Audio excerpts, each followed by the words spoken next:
Thank you so much for joining us this evening or morning or afternoon, depending on where you are. So today I'm joined by 3 panelists to have this discussion on how can we use NFTs to expand our African creative economy, right? How can African artists leverage NFTs to access the global marketplace? So we're going to start with introductions. So we're going to spend the next 10 minutes. We'll introduce ourselves as Skika Afrika, and I'll allow the panelists, Amos, Kala, and Truma, to introduce themselves. And then we're going to go over some background elements around NFTs. So what are NFTs? How can you make them? What are the functionalities around getting involved with NFTs? What are the security considerations involved with NFTs? And then we'll go into some more ecosystem related items. So, how do I engage my marketplace? How do I make sure I'm increasing my visibility? What are the technology requirements that, would help us gain better access as African creatives? Looking at regulation, and then the necessary cultural shifts that are required for us to actually properly leverage the NFT marketplace to expand our access to global marketplaces as African creators. So I'll start with my introduction and introducing Skika Afrika, and then I'll hand over to each of the panelists. So my name is Samantha Wea. I am the CEO at Skika Afrika. And at Skika Afrika, what our vision is to build Africa's creative economy through centralized business management and access to financial solutions. And what centralized business management really means is we're integrating kind of your social elements of your Instagrams and LinkedIn's and Facebooks with your transactional elements of your likes of Upwork and Fiverr, right? So we're trying to create this ecosystem where you can view your business from a more centralized position, from the point of where you're engaging with your fan base and the work that you're doing to the point at which you're getting paid. Because we want you to not just secure the bag, we want you to keep the bag, we want you to grow your bag. So that's why we're talking about things like NFTs here today. We want to be able to expand your access to financial solutions. And so you can actually go to our website right now and set up your profile as an artist on beta.skikaafrika.com. You can follow us on Instagram and skikaafrika.com and the same for Facebook and Twitter. And just become a part of the Skika community as we build and grow. Currently, our functionalities are really centralized around portfolio management, connecting with other creators, and integrating your social media. But we're looking at moving into how can we get you working more? How can we get you learning more? How can we get you paid more? Because it's enough of artists being paid. We don't want to be hearing people are being paid in exposure. But yeah, so that's it for Skika Afrika, and I'm a CEO. I'm also a creative. I have a creative background, largely in theater. I don't perform as much currently because I'm trying to focus on how we can build Africa's creative economy. But my side hustle, let my employer not hear me at the moment, is actuarial consulting. This should be my main, this for today, this is my main hustle. My side hustle is actuarial consulting. But yes, I really am passionate about how do we give people access to social protection solutions that help them cope with their risks, right? And Skika fits in the MO of that, with creatives at the center of that. So I'm going to hand over to one of the panelists to introduce themselves. Amos, if you can give yourself an introduction, let the people know who you are. Okay. Hi guys, my name is Amos Kinuthia. I'm the founder and the training lead for Deliberate, which means distributed ledgers, blockchain, and research technologies. And our main focus is on education, research, and development of blockchain products. And I'm very excited. Samantha was part of our first cohort in Strathmore University, and right now we are going to demystify NFTs and basically what it's all about and how you can enter the space. So I'm really interested for your questions and answers and what you have to offer today. Thank you. Thank you very much, Amos. Over to you, Carla. Okay. Thank you. Thank you so much for having me. So my name is Carla, popularly known as Carla God, and I'm a business developer in the blockchain space. But apart from being a business developer, I'm an artist. I'm a rapper primarily, and I write songs for people also. So also a songwriter. And the reason we started Clip, I'm the founder of Clip. QLIP, clippy.io. That's our website, and we actually already have a beta version ready, so people, artists can go mint and buy and sell NFTs. Sorry, Carla, sorry, I'll just ask you to increase your volume a little. Oh, okay. Is this better? Yes. Okay, I think I need to come close because I'm not using an earpiece. Maybe I should have taken one. Well, is this better now? Is this way better? Yes, yes, it is. So the reason we started Clip was because we found out that there really wasn't any platform, any NFT platform that's sought to serve the African, African artists, help African artists. And as at that time, when we started our research, when we started thinking of setting up Clip, OpenSea had only Ethereum. Matic had not, been introduced, and it was quite hard for artists in Africa to mint their NFTs or to sell their arts because of the high gas fees and all. So we thought let's set up something on, a less expensive chain, and also let's build the NFT community around African artists, because a lot of African artists didn't know how to sell. They didn't know how do I take this and put it on the chain? And they didn't really think that people would buy. But we come in to help them do this and then also help themselves. So it's not just about minting your NFTs, it's about helping you understand how to actually sell. So like Samantha said, so you can make money and also create more. So that's the reason we said Clip. Okay, thank you so much, Carla. And Clip have been helping us on this journey of making sure that we're educating our Skika community on what NFTs are. They have an NFT Academy, which will be linked in the comment section, in the chat section, for everyone to be able to access. And lastly, Truma, introduce yourself to the audience. Okay, hi everyone. Thank you. Good evening. My name is Truma. I am an artist and a designer, as I call myself, or a creative person that works out of Lagos. My work basically centers on trying to make things better. Why do I say make things better? I as an innovator, I use all the skills I have. So from art to design to all that is in between those two poles apart to then try to solve problems in Africa. So I co-founded and run Aziza Design. Aziza is a multidisciplinary design firm in Lagos that has recorded quite. Sorry, Truma, I'll also ask you to just increase your volume. We hear Nigerians are very loud. Today, the Nigerians are the quietest in the room. We're trying to. Are you trying to break the stereotype? Yes, we are. Yes, we are. Yeah. So yeah, so Aziza is a B2B venture that has gone on for about 5 years now, and we've created quite some very good work within Nigeria and globally as well. It's a pure design consultancy, and we do things around identity management, complete turnkey design consulting, offering a bouquet of design services tailored to the client's specific problem states, right? So Aziza Design has also gone ahead to create a platform called Mbari Uno. Mbari Uno is drawn from the age-long culture of collaboration that is from Nigeria. It has a long history to it, pre-colonial.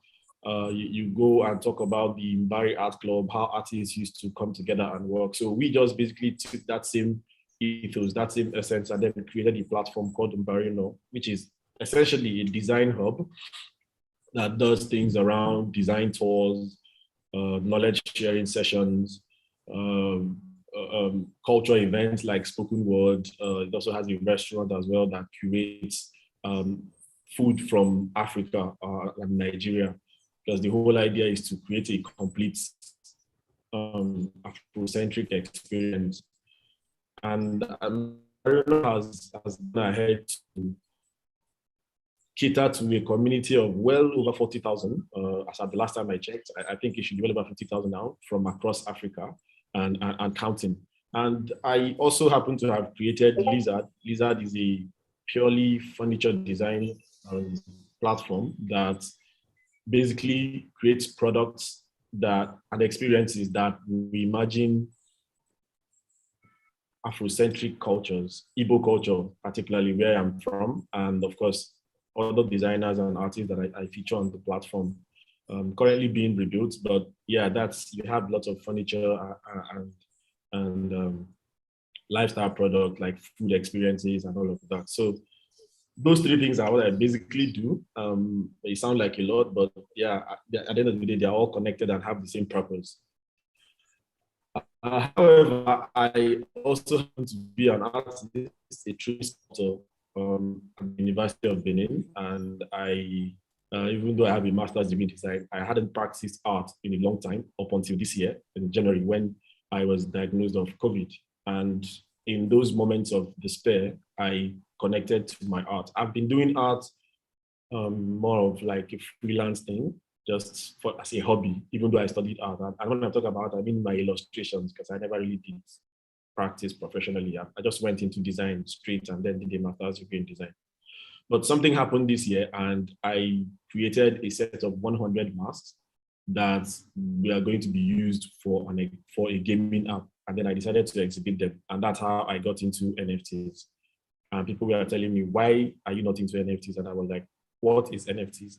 And I got home, studied it, and I pinched myself because it was very easy for me to get on board. I have a tech background as well. So in an instant, I set up my wallets and started playing around the space and got on the platforms and quickly started learning the ropes and quickly realized that there's a problem for African creatives, particularly Nigerian. I was part of the African NFT community, and I was spotlighted and also in other platforms like NFT tips and stuff. I showcased, and I realized that the whole thing about NFTs is about community, right? Not just community of creators, but community of collectors. Yeah. So myself and a couple of my friends quickly, I guess I'm always a founder, founding things. So I found myself founding the Nigeria NFT community, which has collectively grown to over 1,000 persons across Discord, Telegram, and on social media, and going on strong. And we do have an impressive lineup of projects that we are working on. And of course, the community is headed towards becoming a DAO of its own, and we have great collaborations.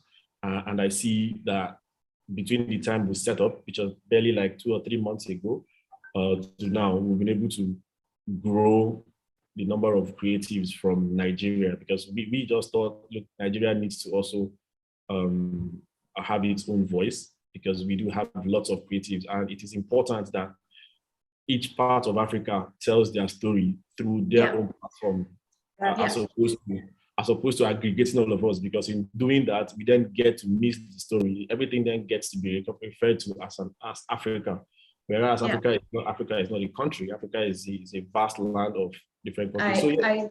That's all about me. You see, we know he has a long resume. We should maybe get people on some one-on-ones. We can go through all the things. I looked at Truma's resume. I was like, what am I doing on my day-to-day life? But thank you very much. I like what you're saying in terms of how can we redirect the African narrative, which I guess is also something that's at the core and the ethos of Skika Afrika, is that how can we widen and broaden the narrative surrounding who Africans are, right? Which is usually, it's about, the animals. We have that saying that when the Westerners come to Africa, they just go see the animals. Things like poverty tourism are a thing. But there's so much more and so much more complexity to who Africans are than what is kind of perpetuated in global media. And African creators are greatly positioned to kind of take ownership and redefine those stories and give the world a greater sense of who we are, and give ourselves a greater sense of who we are as well, so that we can celebrate ourselves more. So let's go into the next section of this webinar, which will be looking at background things around NFT. So breaking down a few technical terms. We're keeping this webinar fairly short so we can keep people a bit more engaged, but there's a lot more extensive learning to be done. We'll drop some resources in the chat section. But we're going to start with, defining what are NFTs. We know there are some people who are, NFTs are a completely new concept for you who are joining us today. So Carla is going to try and break down what NFTs are. I mentioned Clip have developed the NFT Academy, which tries to kind of reduce NFTs from being this so complex principle to just basic principles. So Carla, what are NFTs? Okay, thank you. Thank you so much. Right, the first thing you hear is non-fungible token. And then when you tell people non-fungible token, they ask, okay, what is a non-fungible token? So the meaning of NFTs is beyond just non-fungibility. It is, the way we define it, to simplify it, it's basically data that's stored on the blockchain and that's given value, right? Just like anybody can create any cryptocurrency within various blockchains, right? You can create NFTs based on data. So the data could be a JPEG, could be a picture, it could be, it could be a picture, it could be a video, it could be audio, it could even be text, right? That's stored on the blockchain. And then that holds some sort of value, either an intrinsic value or a value that represents something physically. And that's where utility comes in. So if someone is buying an NFT, they're not just buying a JPEG, they're buying the value that it represents. They're buying the intrinsic value that it holds. And that's why we go up to see NFTs sell for thousands and millions of dollars, because it's not just about the picture that you're seeing, because people can tend to say, okay, you could take the screenshots and then what's the use? But you don't own it. Basically, that ownership, it's possible because of the blockchain. And that's why NFTs are valuable. So like we said, it's basically data stored on the blockchain that has intrinsic or attributed value. Intrinsic value has to do with what it represents, what whoever is the creator or whoever the community is that's backing it chooses that thing to represent. And then attributed value has to do with what it represents physically. So let's say, for example, I'm an African, I like Two-Face a lot, and say we have Two-Face releases his NFTs, right? And these NFTs that he, just for me being a fan, for me holding his NFT because just I'm a fan, that NFT can give me access to probably any of his VIP parties for a certain month or any of his concerts, right, for a certain period. Now that's his attributed value. And that's where utility comes in. The intrinsic value for me holding Two-Face's NFT is because of who Two-Face is, right? So as his career advances, as he increases, in value in the music industry, the value of that NFT also increases. And because you can't really quantify the sentimental value I have to this song, Dance in the Rain, that's my best song. We can't quantify that, right? You can't put the money on it. I love the song. And how can you quantify the energy he put into writing it or the inspiration, right? That's why it's intrinsic value. Okay, great. It would be interesting to get from the audience, how much do you think you would pay, for something just based off of intrinsic value? What is the most you've ever paid for something for intrinsic value? Or you would pay, if money was no object, assuming someone gave you all the money you needed, how much would you pay for chat? Drop us a comment in the chat. Let's see, let's see the people who are really willing to put money in creatives' pockets here. Okay, so I want to head over to the next question, which I'll direct to Truma. In terms of how can I make NFTs, right? If I have the possibility to sell these digital assets, where do I even start with this process? How do I build them, and how do I go about, selling them? Okay, thanks. Kayla gave a very brilliant presentation. So anything that is digital, any file that is digital can become an NFT. Any file that is digital that you can tie to some intrinsic value is an NFT, right? It's just natural that art has taken the lead because art already has that an understanding that people have around art, that it has an intrinsic value. So it was easy for art to get on board. But you're beginning to see photography, you're beginning to see poetry, you're beginning to see music, and you're beginning to see real estate. You're beginning to see ticketing, right? So how do you create an NFT? Anybody that is a content creator, right? You're a creative person and you do create content in the digital space, you can then turn that into NFT. Where do you mean? There's always a saying, you want to start on OpenSea and test the waters. Depending on who you are, what kind of content you create, and what kind of positioning you want to have, then that will determine, right? So I would speak from the perspective of the artist because we don't have a lot of time. For the artist, depending again on how you want to position yourself. If you are a formally trained artist, a visual artist, it's said start on OpenSea, but personally, I would say try as much as possible to get on a curated platform because that sets you apart. I started on Rarible and then moved on to OpenSea and then Foundation and now Known Origin. I'm hoping to do Super Rare and all of that. So yes, these platforms are there, the very popular ones. The OpenSea is an NFT platform, or all kinds of NFT, music, gaming assets, PFPs. PFPs are like generative art, profile picture projects. Probably would have heard about the Bored Apes and CryptoKitties and the success they recorded, so something like that. So you want to also check out Rarible. Rarible is an open platform like OpenSea, and luckily both platforms now do what we call zero minting. So you only get to pay when at the point of sale, but you just, however, have to initialize your wallet in the beginning. So yes, you create digital assets, you need to get a wallet. The wallet is what interacts with a marketplace. The marketplace is what is where you can then sell NFTs. Now, those marketplaces are what we call Web3 websites, right? Websites that would automatically connect with your digital wallet and authenticate who you are. And then, of course, you can go on either trading, selling, or buying. The difference is that some platforms, all platforms, once you connect your wallet, you can buy, right? But you would not be able to sell on all platforms. Some would require you to go to through some verification process. And for the highly gated communities or marketplaces like Super Rare and Nifty Gateway and all of that, it may take a very long time. So for a young artist, for an upcoming artist, you want to, yes, you can test your waters on OpenSea and Rarible, try to get verified handles. OpenSea allows you to create like a body of work collection. I think even the curated platforms have gone that route as well. Even Super Rare and Foundation and Known Origin, you can also create collection of work. Collection of work is a body of work that are from one theme, right? So what are the wallets? There are several wallets, but the most popular wallet is MetaMask. MetaMask is connected to, is functional on practically all NFT marketplaces, right? There are other wallets like the Trust wallet and all of that. But for me, what I would advise anybody is you want to start with what is tested and trusted, right? And then get to learn about the space and then you start exploring. I mean, there are also different blockchains as well.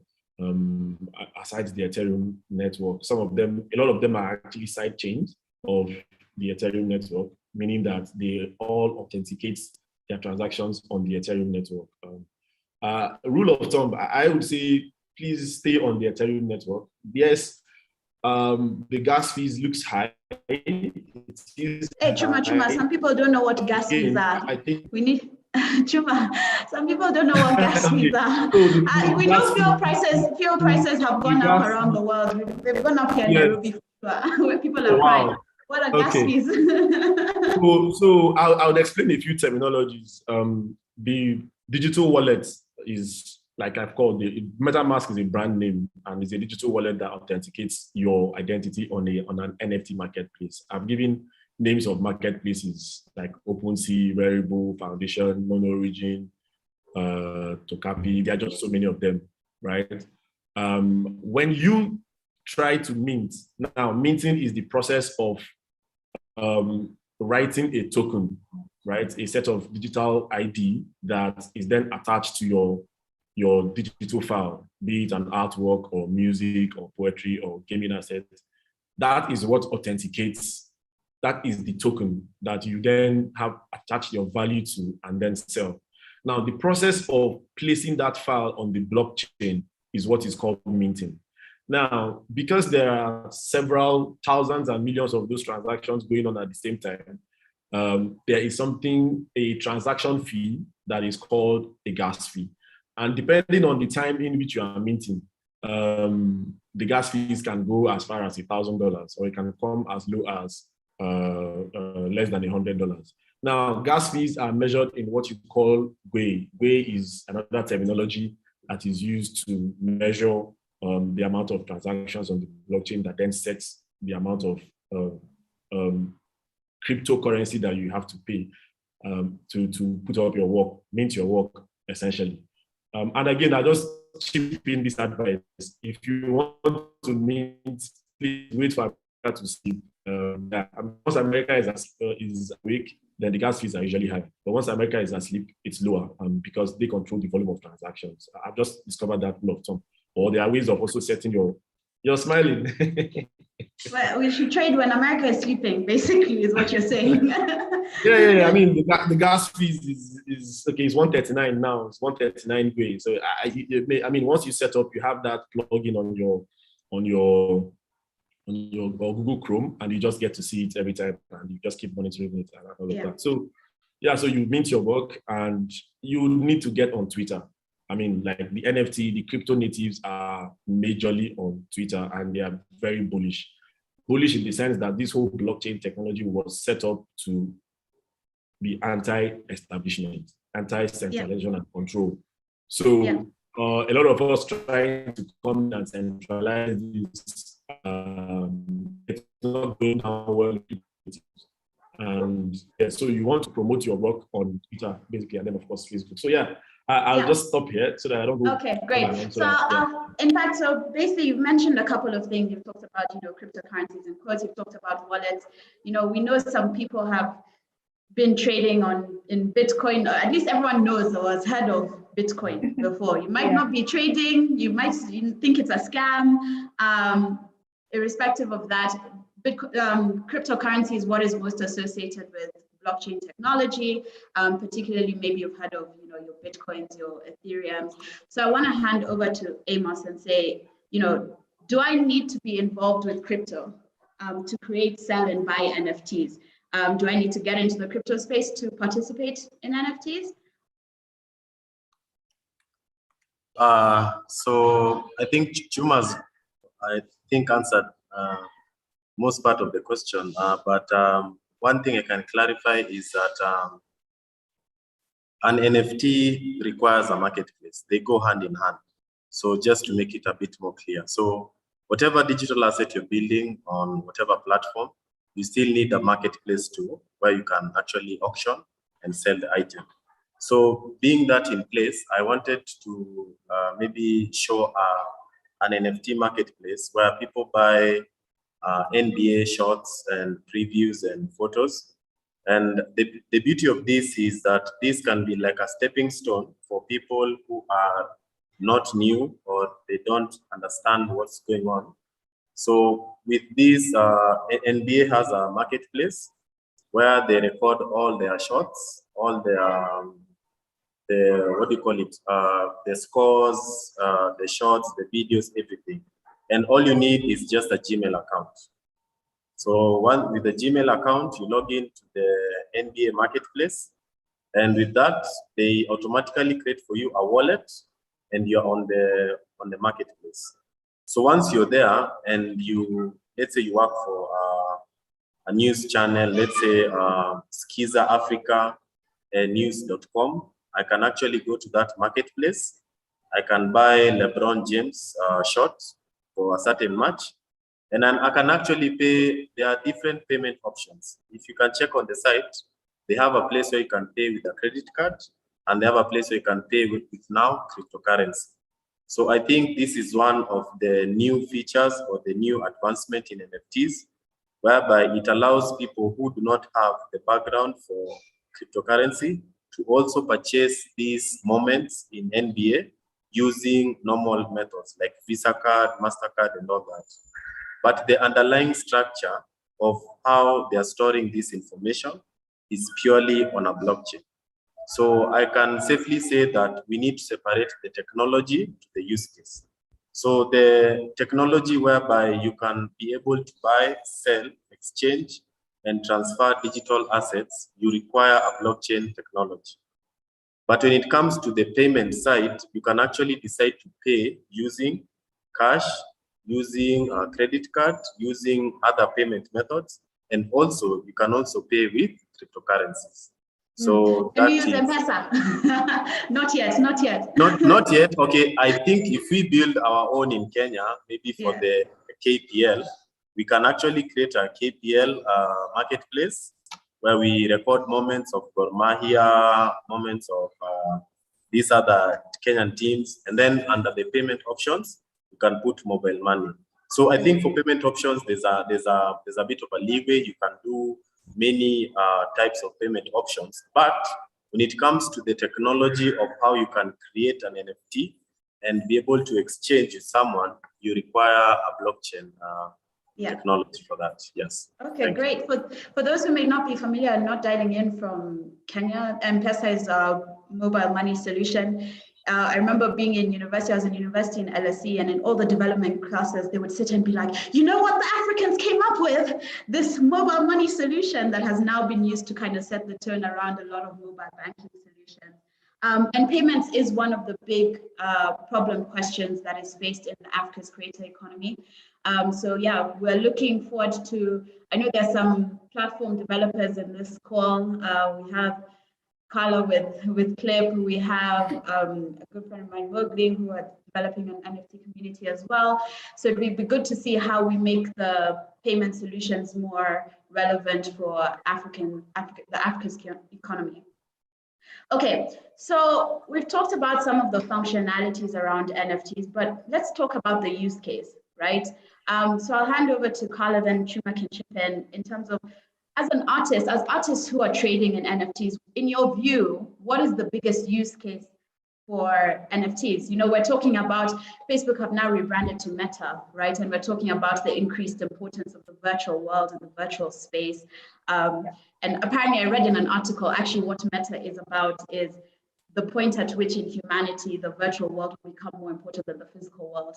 And all our grandmothers said, those are things of Satan. And all the Gen Zs said, hallelujah. So what, in your views as artists who are trading in NFTs, Carla, what is the biggest use case you see for NFTs? Okay, thank you so much. Okay, funny enough, when we started Clip in April of this year, when we started Clip, we had in our roadmap that we were going to create Africa's metaverse. And when we started talking about it, people thought us mad, actually, because when we presented, they'll be like, what's she talking about? But I'm really grateful that Mark has simplified everything. You know, suddenly now everybody, oh yeah, the metaverse. And they're like, oh yeah, I like it. You get, but it's like, okay, I think maybe he helped them understand it better than how we presented it.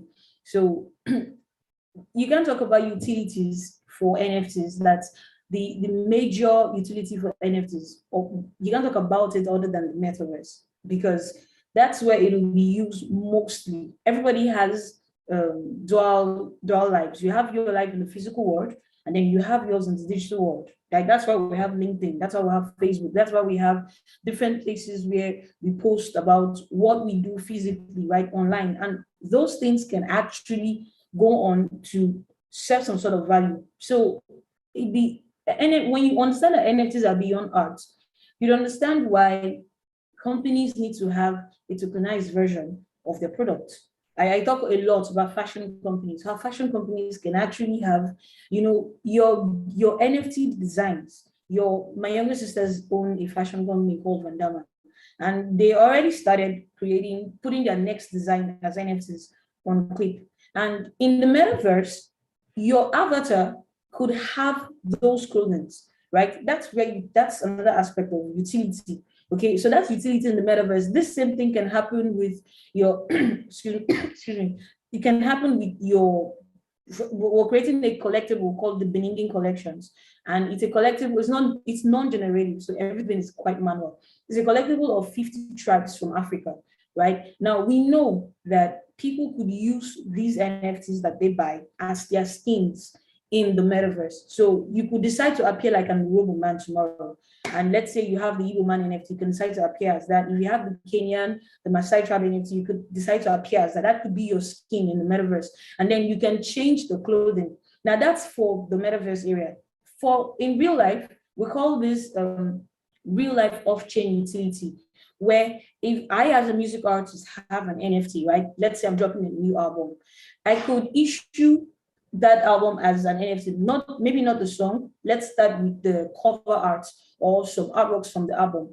And the people who hold it have access to the listening party.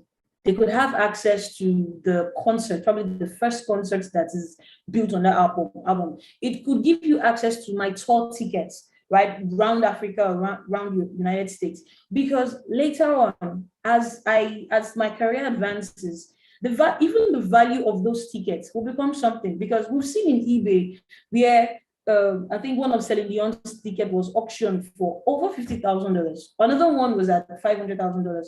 And the funny thing is that Celine Dion is not going to get any royalties from that. eBay is going to keep all the money. eBay is going to keep their percentage, and whoever it is that sold is going to keep all the money. But with NFTs, you find out that this utility can always pay back to the artist as royalties. Now, coming to our normal everyday work, our normal everyday consumption, brands can have NFTs. The education sector, say we have online classes that you hold, right? As much as you issue the certificate, the physical certificate, the digitalized one can also be issued as an NFT. And anybody anywhere can go and verify, right? So let's say you have an account with Clip, and let's say the name of your consultancy firm is, maybe let's say Smart Consultancy, and you train some persons in business development. I'm using mine because that's where it comes. You train some persons in business development in crypto or in blockchain, right? So if they're going to apply for a job and they say, okay, and the person is saying, oh, I actually went through this platform and this is my certificates. Apart from issuing the physical one, they want to verify it, and they can actually verify that on the blockchain because the metadata is there, everything is there. You can look at the NFT, the certificate of that person, and it's an NFT. It can, it can be changed.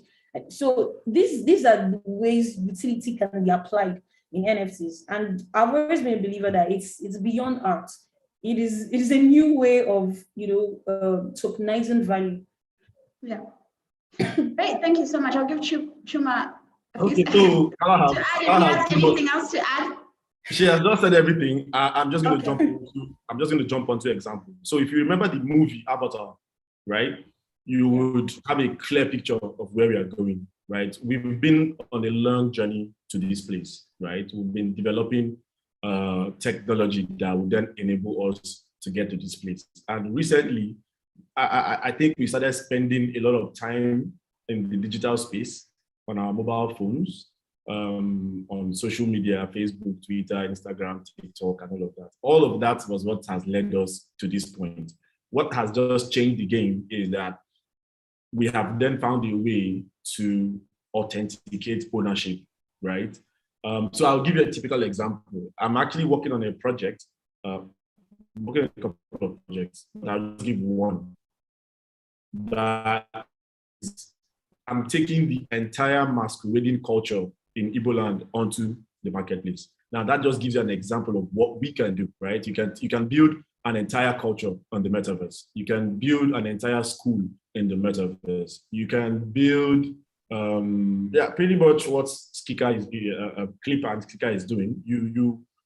It's a virtual world. We'll get to a point where we then get to interact virtually and we don't come out. Now, I wouldn't go into disadvantages or any advantages, but that is just the trajectory of how humanity has been developing. And NFTs is just the beginning of where we are going. Yeah.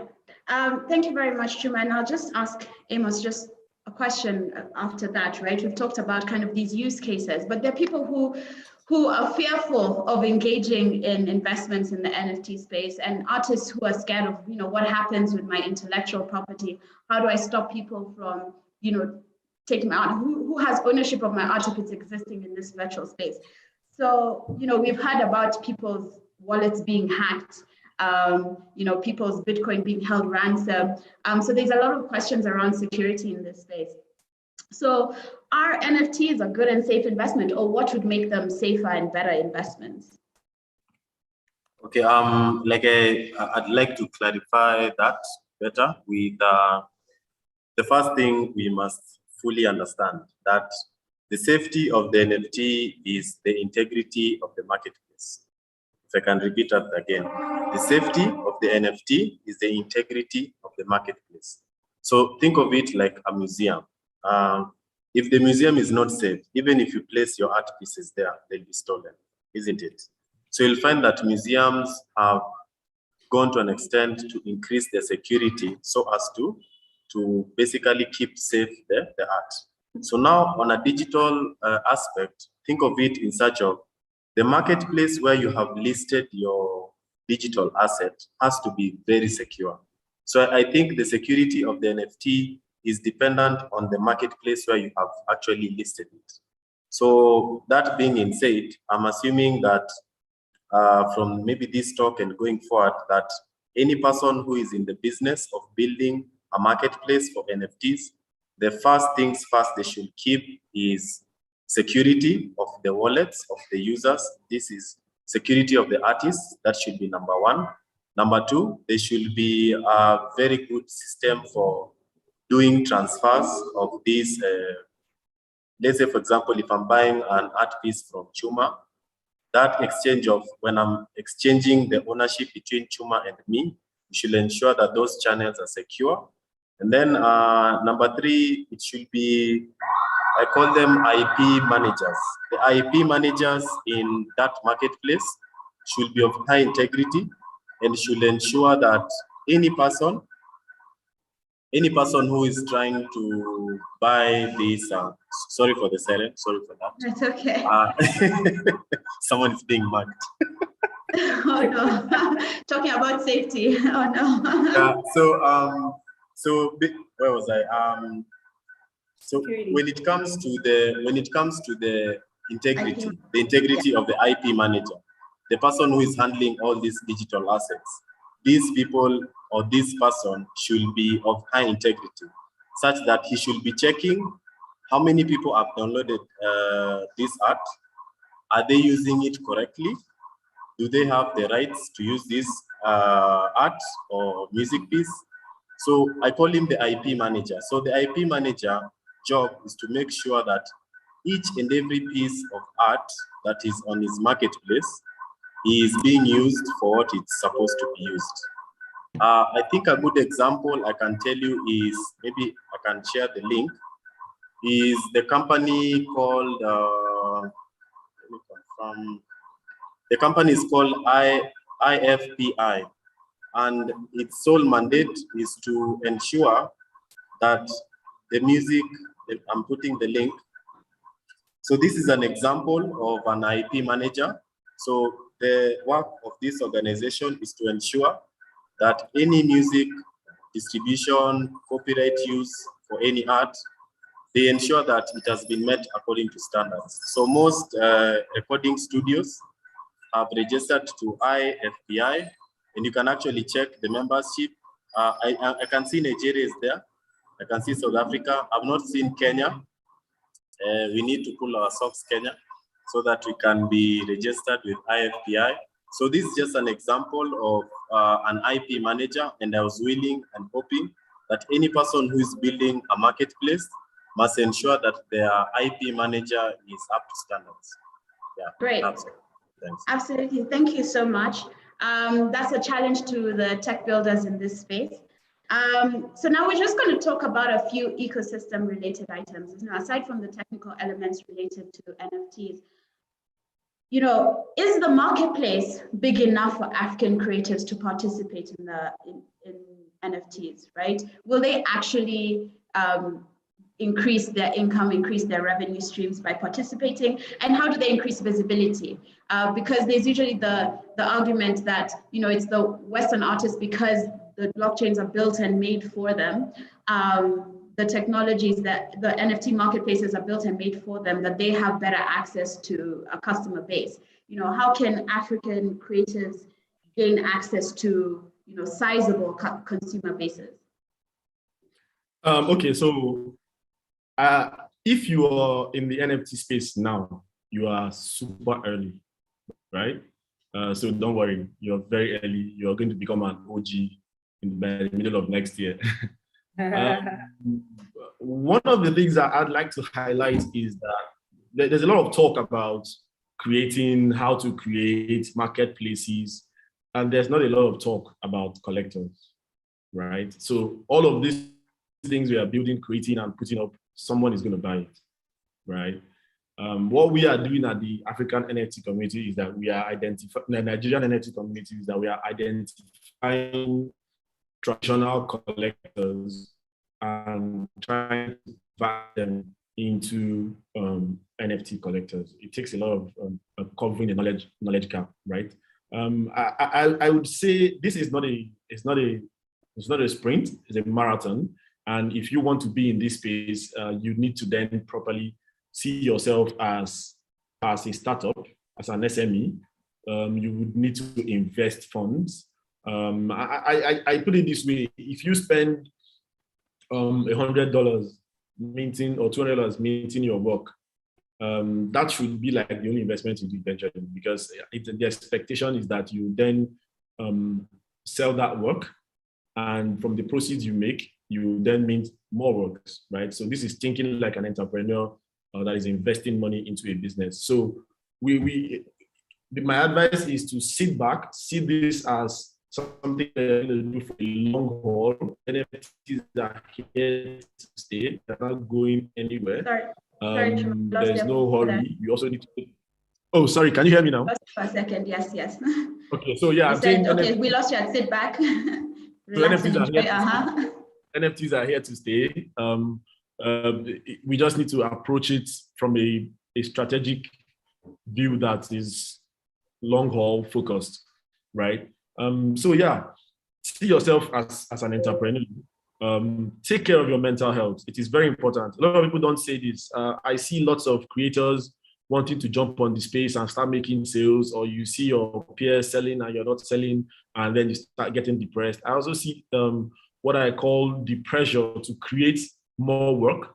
And of course, we are losing on quality, value, meaning, and most importantly, what are you putting up? The NFT has then provided an opportunity for us to create generational wealth, right? Because your wallet is something you can actually hand over to the next generation. And then you start talking about wallet security, hot and cold wallets, and taking care of these investments that you're making. Because, I mean, the inevitable can happen at any time, right? We are not the creator.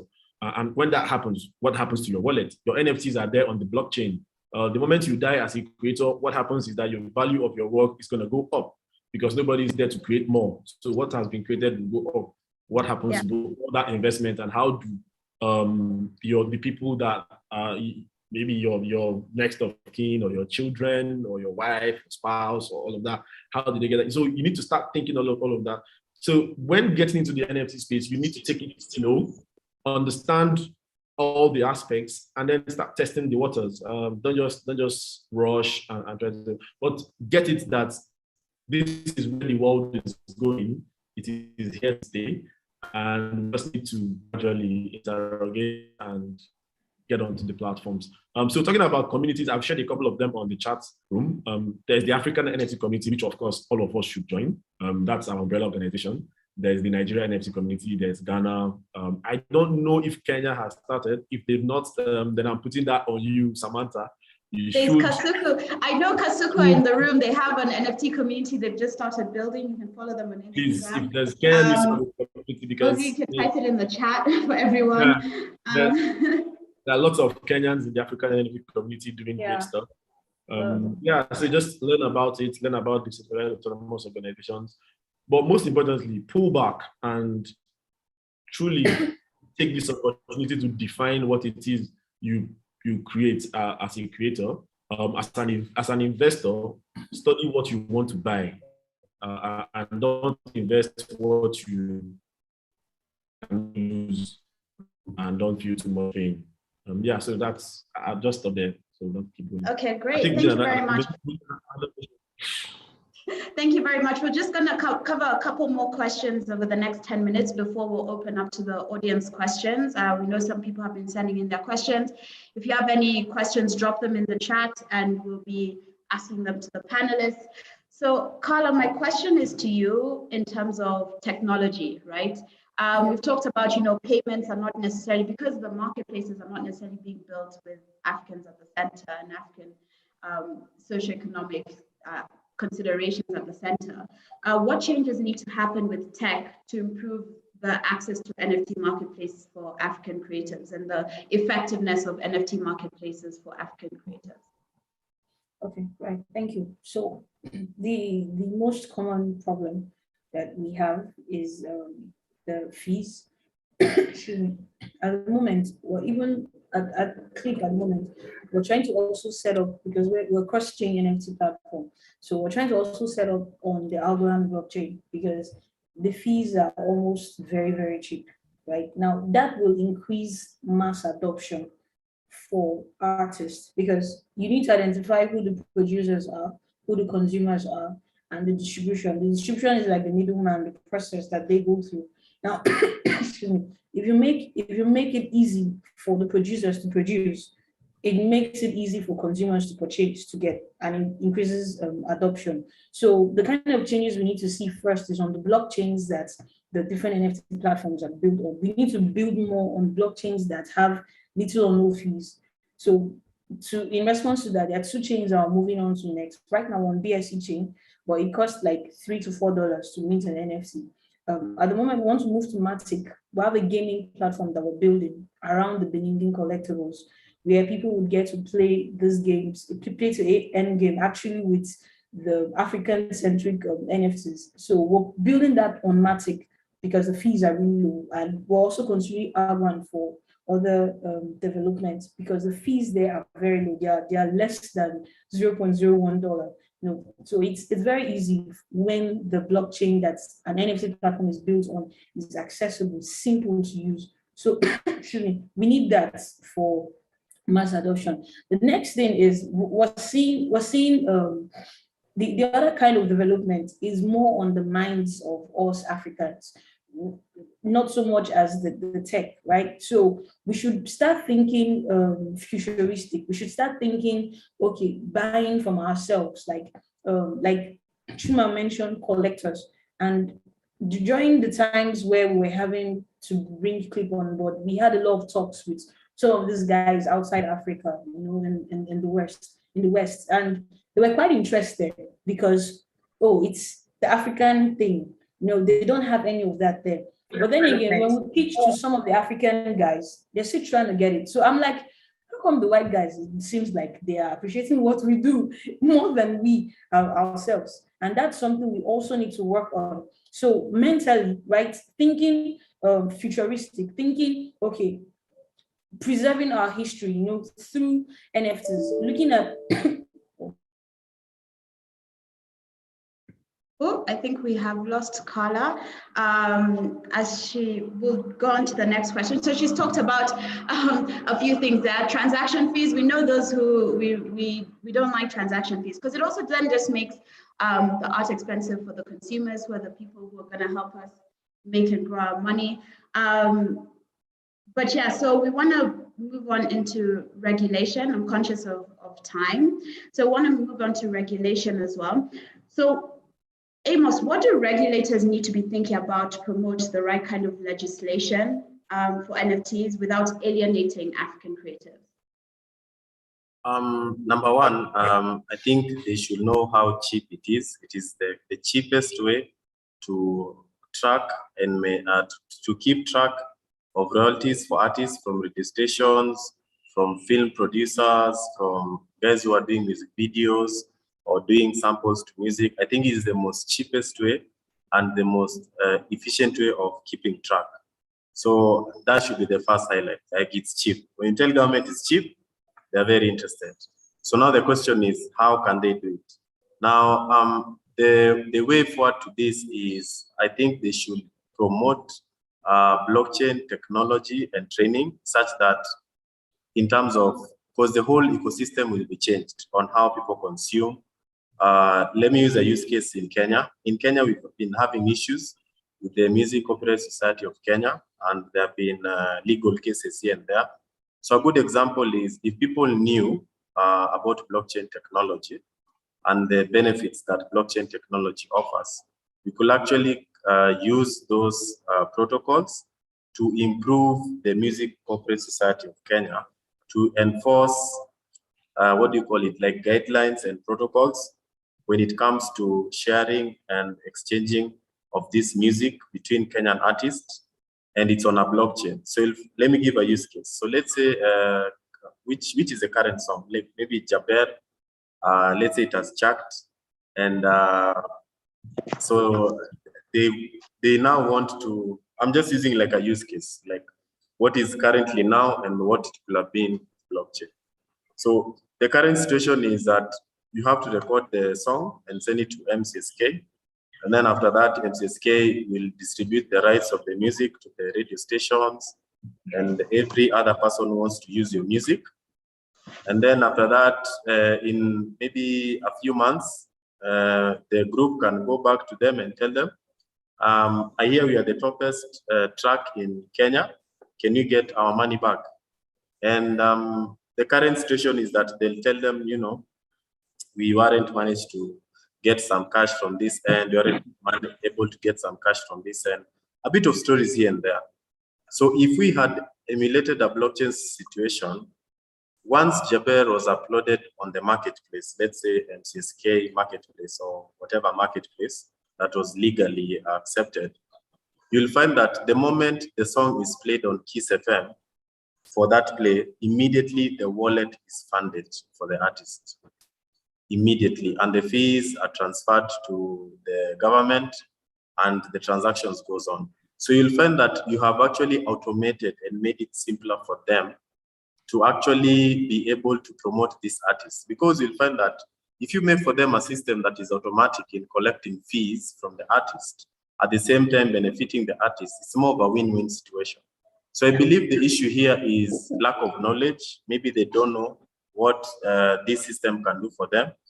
And I believe if they were willing to hear other solutions that can help them collect and also keep track of these royalties for the artist and more fees for themselves, if they are willing to find a simpler way of doing this, then the NFT way is definitely the way to go.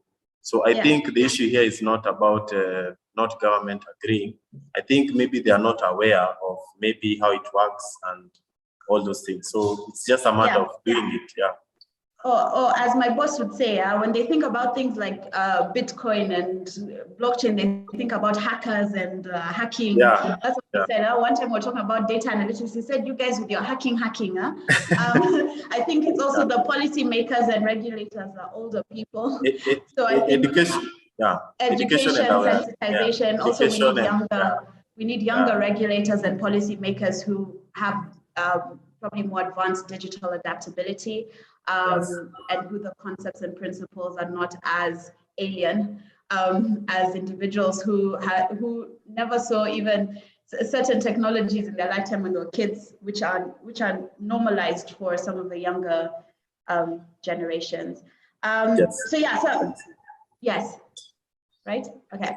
So I want to move on to the last question before opening up to the audience questions, which is around our cultural shifts. Now, Carla had started talking about, and things in the mindset and how we need to have a mindset of preserving our history and a mindset of art and talent is worth investing in as some of the considerations to kind of improve the feasibility and the impact of engaging in NFT marketplaces. So what other cultural shifts do we need to be seeing to improve the visibility, the viability of NFTs in helping build the African creator economy? So I'll hand over to Truma first, and then we'll go to Carla, then Amos, and then we'll open up to audience questions. Okay, so I think the biggest innovation we should be having around the NFT space is building community, right? We need to understand that the very foundation upon which NFTs are built is anti-establishment and anti-government. That is exactly what the issue is. Not that they don't really understand it, but because they want to have a control, and clearly this technology does not put control in one place, right? So that is the fundamental issue that we are dealing with. These guys understand what they're doing. I mean, Nigeria has gone ahead to launch the e-Naira, which is on a blockchain, but it's a private blockchain, right? So it's about control, and for us to be able to change the narrative and move our cultures into this space, we all need to be building very strong communities. What kind of communities am I talking about? Community of creators, collectors, collaborators, innovators. Because if we are going to succeed in decentralizing, then we need to be able to, and I'm sorry, I'm just going to say this, right? What is happening is that we are on a threshold of a great change in humanity, where systems and structures move from centralization, which is government, to decentralization, right? So in essence, we are seeing governments are going to die, right? And if we are going to take on that responsibility, we then need to start building those communities. It is through those communities that we will then push our narrative, right? Our cultural nuances, our essence, our messaging, our identity, right? It is through those communities that we are going to have individuals that would spread wealth around, right? You buy, you sell, right? We spread utility. Everything we want to do or talk about in the NFT space is about community. So for me, it is how do we then start structuring and frameworking these communities in such a way that they will be on auto run. I mean, there's of course the DAOs, and I wouldn't go into that, the decentralized autonomous organizations. I wouldn't go into that, but that's one way around. But I'm thinking, how can we innovate beyond that, right? How do we create a community of NFTs, of an NFT or a metaverse community where the woman that sells corn down the road is part of it, right?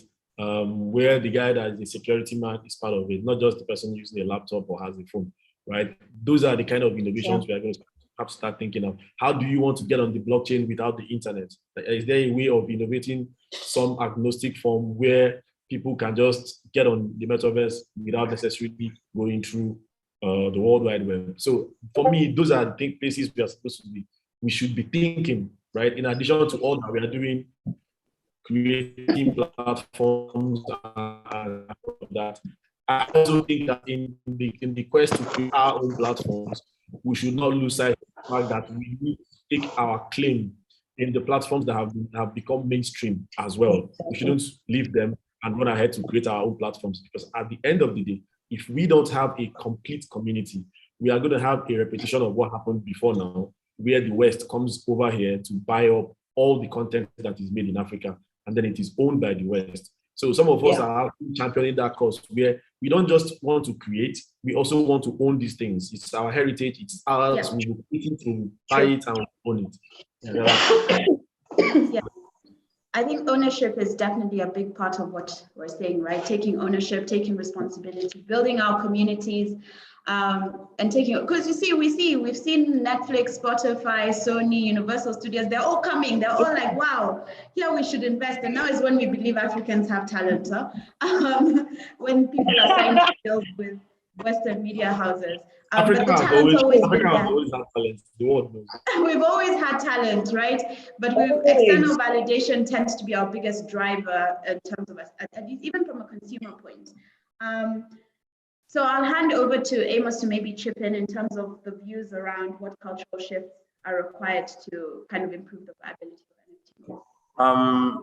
Number one thing I'd like to clarify: the NFT business is B2B, not B2C. When I mean B2B, I mean business to business. For example, artist and radio station where the marketplace is the intermediary.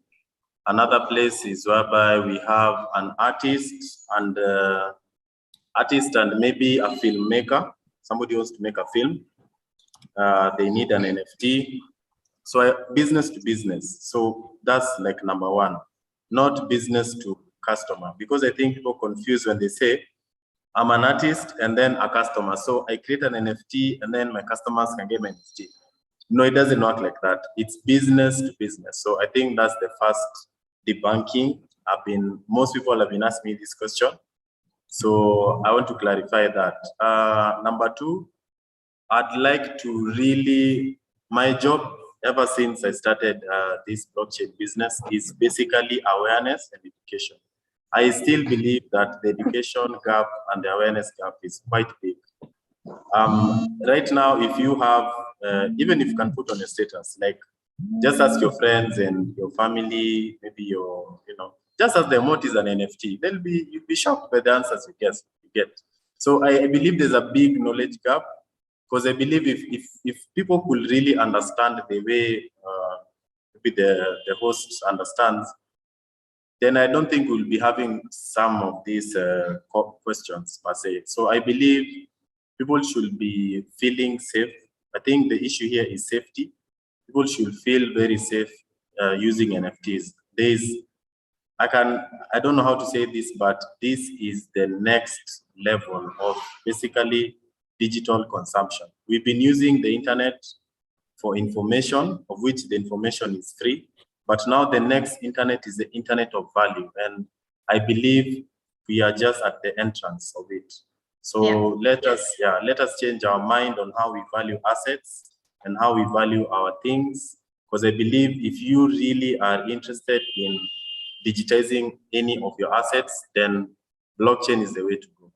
Yeah, thanks. Yeah, great. Thank you very much for those insights. We should be thinking of ourselves as B2B. We're operating from one business to another. Yeah, business to business, yeah.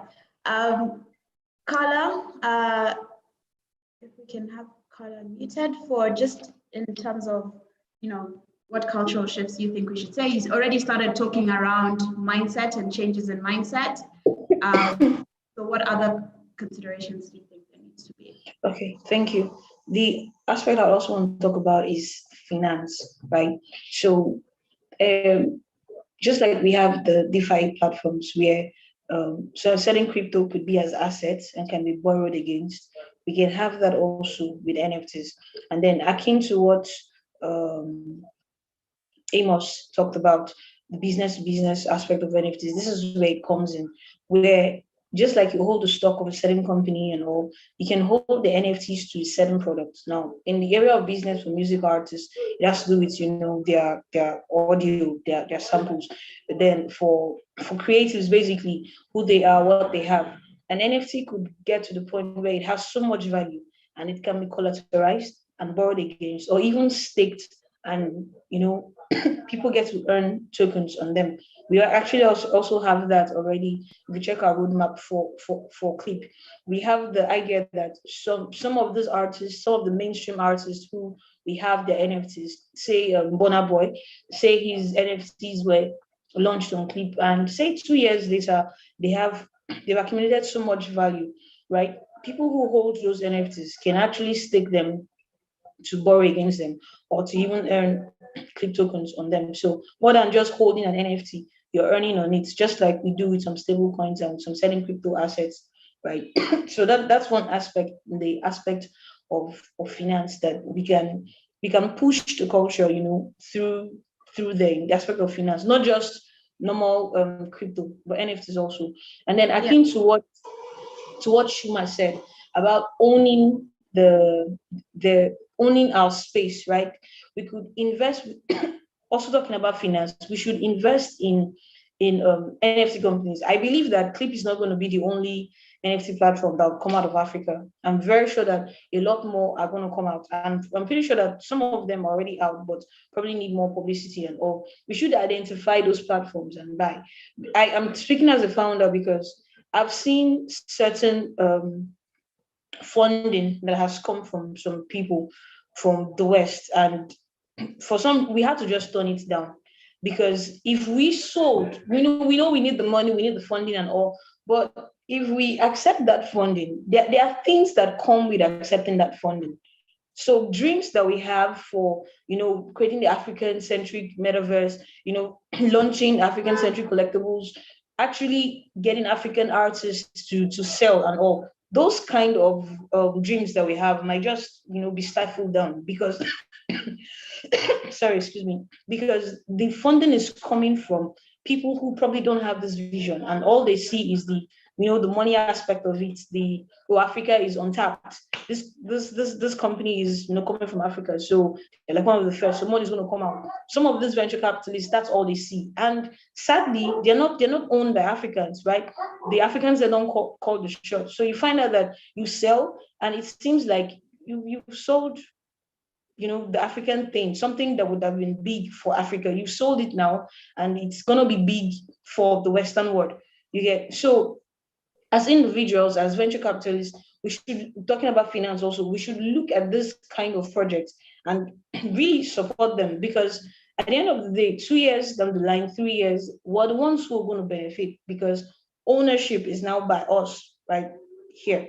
So that's my take on finance. Yeah, great. Thank you so much, Carla. And now I'll go into a few audience questions before we wrap up. So I'll like 15 minutes to go through some of the questions that have been coming in from the audience. So the first one I'd like to ask is from Temi, right? So Temi has asked a question around fees, which I think Truma mentioned and Carla mentioned, but we'll just make sure that it's mentioned again in terms of gas fees. And there's another question that has been posted in the chat. So Temi's question is, minting an NFT on the Ethereum blockchain is quite costly. Which other technology exists that have lower costs? There's a similar question in the chat. So what's a strategy that someone can use to get low gas fees? So Truma, I think you mentioned a couple of platforms that have lower fees. I'll allow you to take that question, and you posted some platforms in the chat. So there's a bit of misconception. The Ethereum blockchain is not expensive, right? There's, like I've said, there's OpenSea and there is Rarible, right? Which allow you to do what we call lazy minting. What I would advise is, okay, so there's Tezos, Tezos, there's Tezos, and there's Solana, right?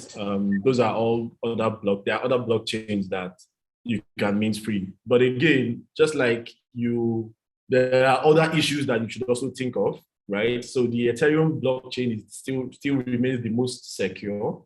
And some of these other side chains, some of these other blockchains that are actually emerging are actually side chains of Ethereum, in the sense that it is Ethereum that validates their transactions, right? But they've been able to find a way to make it free.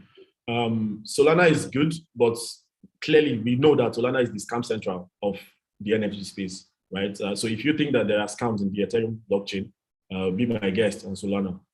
So yes, you want to test and play around, but I would say tarry a while, right? Because I'm aware that, for instance, it is not even the Ethereum blockchain is going to drop. This is all about innovation, right? And I'll use a similar case in Nigeria, where you had a telco sometime back in the day that they were charging per second, right? Their billings were in seconds. The billings of all the telcos was in minutes, right? And people were complaining, and people went ahead to start innovating around having to do per second billing. And all the largest network had to do was to quickly innovate, and then went on per second billing, and that solved the problem. So if you go to innovate because you think gas fees are high and that's just your only issue, and then by January next year, minting is free on the Ethereum blockchain, what happens? Because you've then taken yourself out of the major blockchain that has the complete community. I keep making emphasis on community, right? It's the Ethereum blockchain has the collectors, right? It has the framework, it has the strength. Now, I'm not advocating for Ethereum blockchain. I'm just saying that we want to take everything we do with a pinch of salt, and then just try to jump the gun and try to interrogate these things a lot deeper and innovate towards building community. Because when it comes to technology and things around platform, these are things that, I mean, I know that Ethereum blockchain is going to go on free minting and very low gas fees very soon, because it just goes without saying that if you have the largest community in this emerging technology, you would be very stupid to not quickly innovate and keep your community, right? So yes, try out other platforms, but study them and get to know about the downsides and the upsides to them. See yourself as an entrepreneur. Somebody was asking if you want to mint an NFT, if there are tricks. Well, I know that in MetaMask, when you want to mint, you can actually adjust your gas fee, right, to a particular amount that you want to have, right? And then it just stays on the blockchain till the gas comes down to that point, and then your mint would be approved. There's a way to do that. I'll probably just send the link for that. But on your MetaMask wallet, while you're minting, you can open, when it gets to authorize the transaction, you can then go on settings and then adjust. But before you do that, you also want to check, have like a historical data of what the gas prices have been in the last 24 hours. You can check that on the Etherscan. Etherscan is where you can see all of transactions on the blockchain, right? You go there, and if it's, let's say it's $70 that has been the minimum for today, then while you're minting, you then go and set the price you want to pay for that day for $70. It won't mint immediately, but it will just stay there. The transaction will be on. And once the gas price drops below, then you mint. Now, you do this when you are not in a hurry. Like you want to put up an artwork or music or poem or an NFT, and you have all the time in the world, so you adjust. But there are some things that you want to maybe you want to close a bid as well. So you want the bid, so there's no hurry. You can always just set the price you want to pay for the transaction. But if you are time bound, then you may want to just wait or just bear with the gas price, or maybe, move to a free minting gasless platform. Yeah. So that's that's a good segue. So just even extending the conversation around costing and pricing, I'll ask Amos to answer this.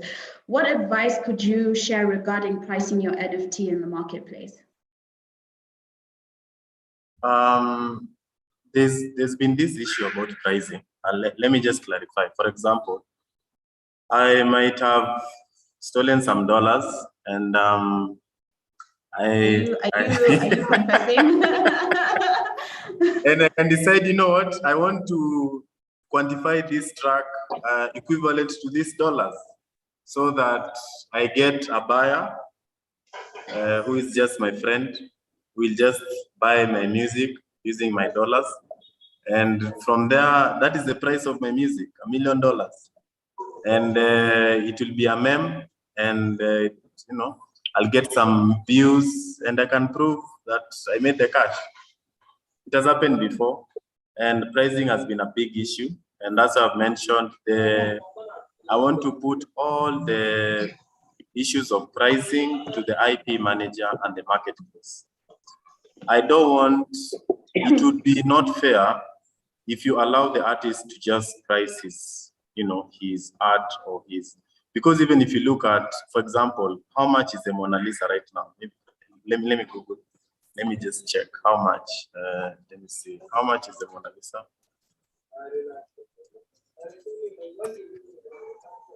For an example, it's saying $850 million. $850 million. How did they do it? I have no idea. But somebody somewhere, like Truma had mentioned, there has to be a community, and the community decides on what is the price. So in the case for an NFT, the community is the marketplace, if I'm not wrong. And in that marketplace, there's an IP manager. So the IP manager and the community you'll upload the music in the marketplace, and they will set the price based on some factors. I'm not a specialist on that, but I believe the person running the marketplace has the tools and the protocols and the procedures on how to price the piece of digital asset. At the same time, the community will agree and say, okay, this song is worth maybe $500. And once they agree, the music is now live for people to now access. So the beauty of that is that when it comes to pricing, it's now like the community is bidding on the price of your digital asset. But this is solely dependent on the marketplace and the IP manager. When I mean the marketplace, the community. So if you don't do that, anyone can upload bids and just say it's $2 million, and I get my chemical people to buy it, and before you know it, I'm selling my music to $2 million. But if you go and check, is it worth $2 million?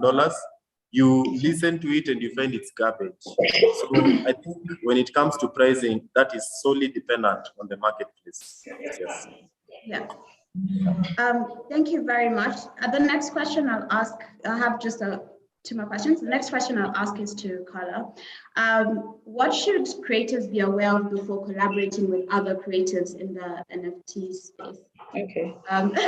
People fear collaboration. That's what I have learned.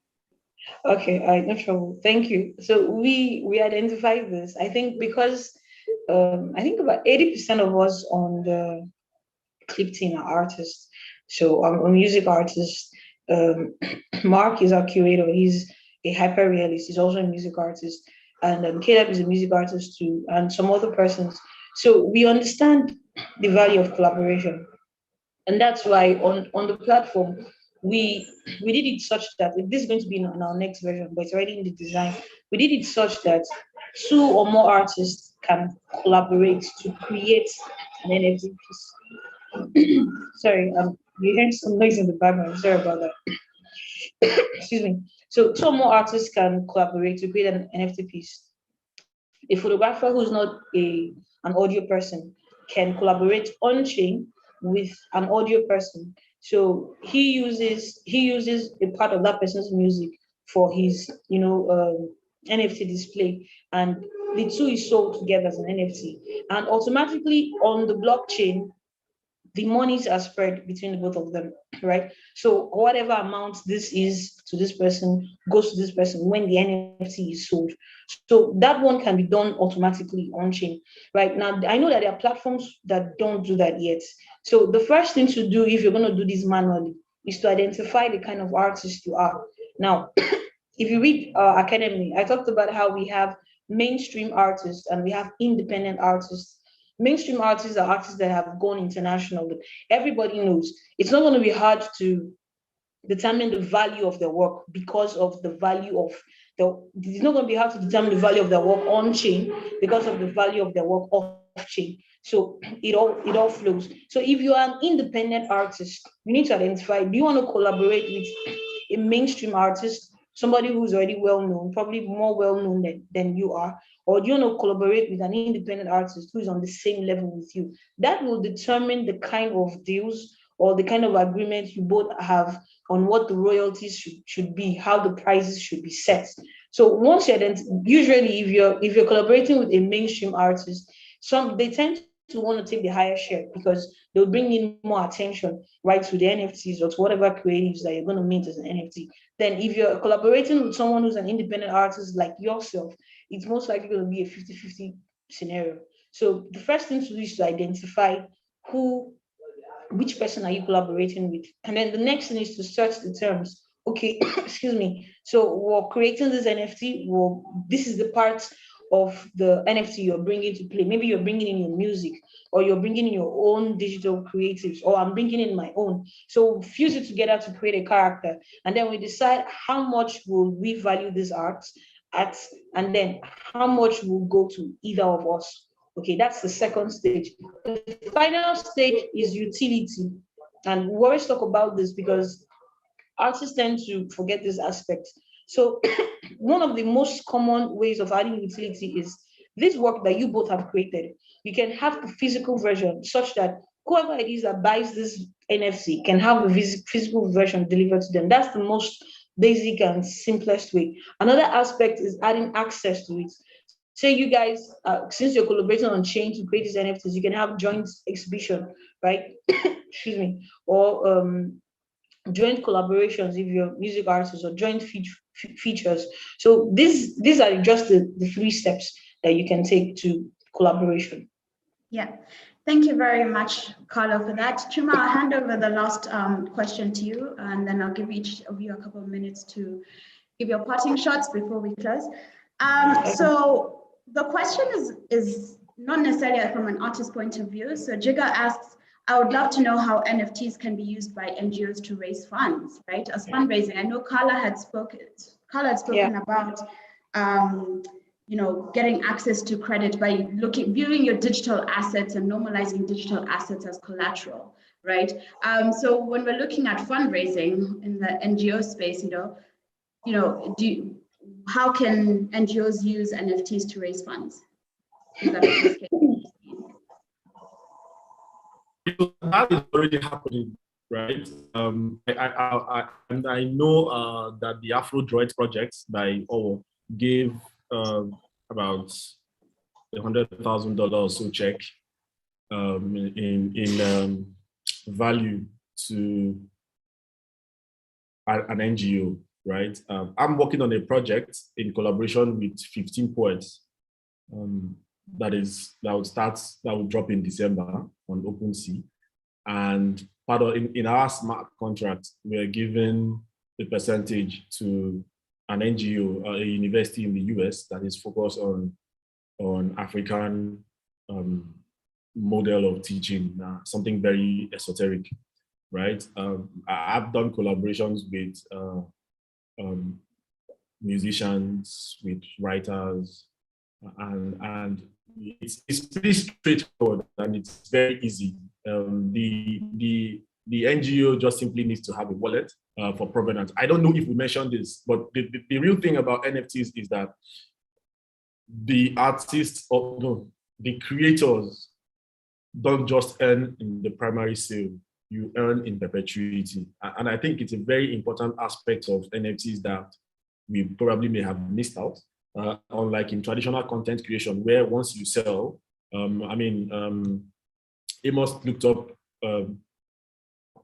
Mona Lisa. I'm not sure any part of that money still goes to the family of Da Vinci or so, who created that work, right? But with NFTs, the case is different, right? Because you earn 10 to 15% on every secondary sale, and it is automatic.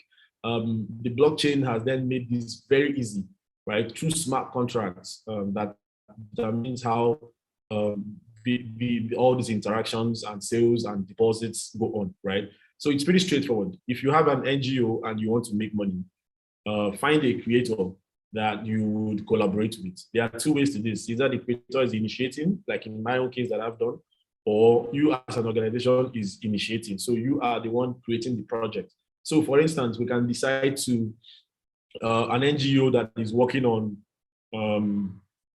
girl-child issue or open defecation issue like we have in Nigeria that's become an issue, right? You want to go and then create content, right? Because NFTs are content, right? So if you take, and I'm probably just dropping an idea that's going to worth a lot of money here, but that's fine. So you probably just go around, do like a documentary series, something similar to NBA Top Shot, and then you have clips of this issue. And then as an NGO, you then put that out as an NFT. And the whole point is that when you sell, you're going to funnel the money back into your pot, right? I think that's one way organizations can then make money in NFT space. So again, this is all new. I would not advise anybody to rush towards any end, but just take it with a pinch of salt, breathe while you're doing it, and enjoy the flow. Great. Thank you very much, Truma. Now give each of you a minute to kind of give a parting shot. Amos, go ahead. If there's any way, sum up your thoughts. in a sentence or two. Blockchain is the future. And that is it. And that is also get involved. Yeah. Blockchain is the And future. that's, Get and that's involved. all, folks. And that's all, folks. That's it. That's it. There's nothing else I can tell you. You need to learn this thing. You need to know. This is like 1999 during the internet days. As in, you just need to know. Because if you don't, it will reach a place whereby you need to how to, you know, get, let's say you want to do a music track, you want to do a film, and you don't know where to get your assets. You don't want people to be, you know, in social media era, all you need is just one mistake and you're done. So we'd rather do things right when it comes to content sharing, content buying, and all that. Yeah. So yeah. So we'll drop in some educational resources in the chat for you. I know Esther Kufariji, who's a writer on LinkedIn, has been doing a lot around NFTs. Clip have their Clip Academy that you can also read some just like places where you have access to information consolidated. And guys, Google University, YouTube University are also your friends. There's a lot of learning that is on there. Carla, I don't know if you're still with us. Truma, can you give your 1 or 2 sentences? Okay, so if you think NFTs are complex, just console yourself with the fact that your ancestors, my ancestors, our ancestors sorry, we're not hearing your wisdom. Okay, so I'm saying if this whole space, this whole technology is overwhelming to you, just take solace in the fact that our ancestors created NFTs before this whole technology came to be. So it's in you. Just find it. Give people a bit of context of how our ancestors did that with the, I liked that example in terms of land ownership. Okay, yeah, so if I have the time, we just talked about collaborations, right? And if you go back to how we created our work before now, I like referring to the Sankofa ideology, going back to go forward, you would realize that there was really no lines between different forms of content and creation. It was all an ensemble that our ancestors did. Performance had the costume, had the music, had the audio, right? And NFT has then allowed that possibility to then happen. So our ancestors were already creating content that was made for NFTs that this technology has then enabled. So yes, your ancestors created NFTs, and so can you? just going around in circles. Okay, Carla, go ahead. All right, so NFTs aren't only for creatives, okay? If you feel like you want to be in the space, don't let the idea that you're not a creative stop you. You can collaborate with people who are creatives also and create something or even fund something, right? And be in the space. And then the next thing also is become a part of a community and ask questions. I usually tell people in a community that the blockchain space is evolving, you know, and the products that are built on it, that are made possible because of it, are also evolving. So when you feel nobody knows everything, if you feel like you need to ask questions on how does this work, how can I do such and such, ask the question. You know, no one is going to tell you you're not intelligent for asking questions. And then finally, be adventurous, because a lot of us in this space got where we were because we are adventurers. We didn't know so much, but with what we knew, we launched. And while we started getting to know more. So as an artist, I mean, it's in our nature to be adventurous. So be adventurous in this space also. The stuff you want to create them. Don't get discouraged when you don't sell, right? Still keep up the value of your work, just as you would create really good music or really good art.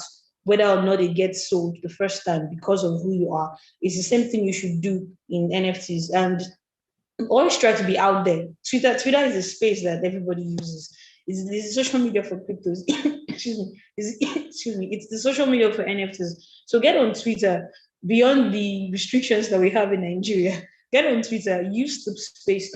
Collaborate with other artists. Work and share love to the community. You will definitely go. Thank you very much, Carla. Thanks, guys. Thank you, everyone, for joining us. Everyone who has been on our live stream on YouTube, on Facebook, everyone who's joined us via Zoom. Thank you very much for making the time to come and learn and expand your knowledge. So just, some few things. We have a Google form that we've dropped in. We'd like to get some of your feedback. If you have any other questions, you can email us and let us know. So yeah, become a part of the communities. You've heard about the African NFT communities, the Nigerian, Ghanaian NFT communities. In Kenya, we have Kasuku NFT. You can follow them on Instagram. We're building a community. We also are the Skika community as we continue on in our ambition to build Africa's creative economy and build the right kind of infrastructure to support African creatives. It'd be great to have you join us, set up your profile on our beta site as we build out our future features. We want to be able to grow with you as we move forward. So thank you very much for joining us. Have a good day or evening, wherever you're dialing in from in the world. And yeah, thank you all. Oh, thank you. Bye. Bye, everyone.